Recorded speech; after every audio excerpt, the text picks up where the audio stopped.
During the 1980s, Iraq fought a long and costly war against Iran, so Saddam Hussein had to try and rebuild the nation but faced a series of challenges. He feared an Arabian anti-Iraqi coalition was being formed when his rival, Assad of Syria, held talks with Kuwait and Egypt. He refused to pay back debts to his neighbours and accused Kuwait of side drilling into the Rumailian oil field which lay in Iraq. He also accused Kuwait of breaking the oil production quotas implemented by OPEC, and this reduced the price of oil and cost Iraq billions. But Kuwait had long been claimed by Iraq because it was part of the Ottoman province of Basra, and Saddam began threatening military action against Kuwait in 1990, saying they were acting on behalf of the US. The Americans had supported Hussein during his war with Iran, but Iraq had been allied with the Soviet Union during the Cold War and supported the PLO in their fight against Israel. Nevertheless, as Saddam Hussein moved troops near to Kuwait, the Americans held the Jeddah talks with him in July 1990. During the talks, they agreed that Kuwait should pay compensation for the use of the Rumaila oil fields. However, Kuwait only offered $9 billion out of the promised $10 billion.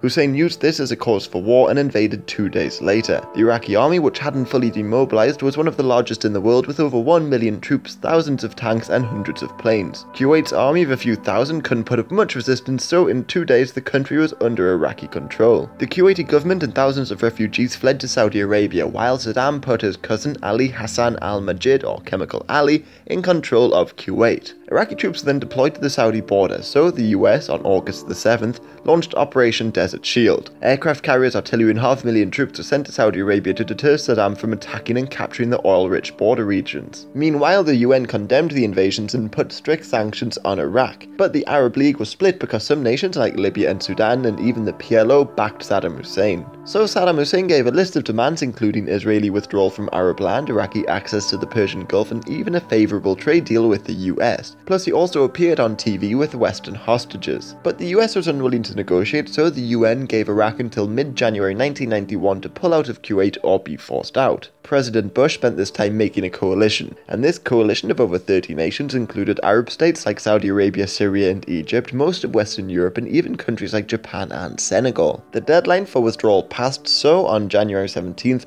Operation Desert Storm was launched. A massive air campaign dropped over 100,000 bombs, destroying a great deal of Iraq's air force, communication facilities and Scud missile launches. However, Iraq responded by launching Scud missiles into Israel, hoping Israel would retaliate and declare war, and Hussein would then get the backing of other Arab nations. But the US kept Israel from responding, so Iraq tried to move into Saudi Arabia in late January. At the border town of Khafji, the Iraqis were quickly driven out by the coalition army backed by air support, but the coalition waited until mid-February before countering. In the meantime, special forces were sent behind enemy lines to scout out Iraqi troop movement, while Iraqi scouts were specifically targeted. Plus, the coalition tanks were far superior to the Iraqis' Soviet and locally produced tanks, so they quickly captured Iraq's defensive bunkers on the border. And just before troops moved into Iraq, a huge artillery barrage destroyed over 20 Iraqi artillery battalions. Then on the 15th of February, the Americans feigned an attack on Wadi al-Batin.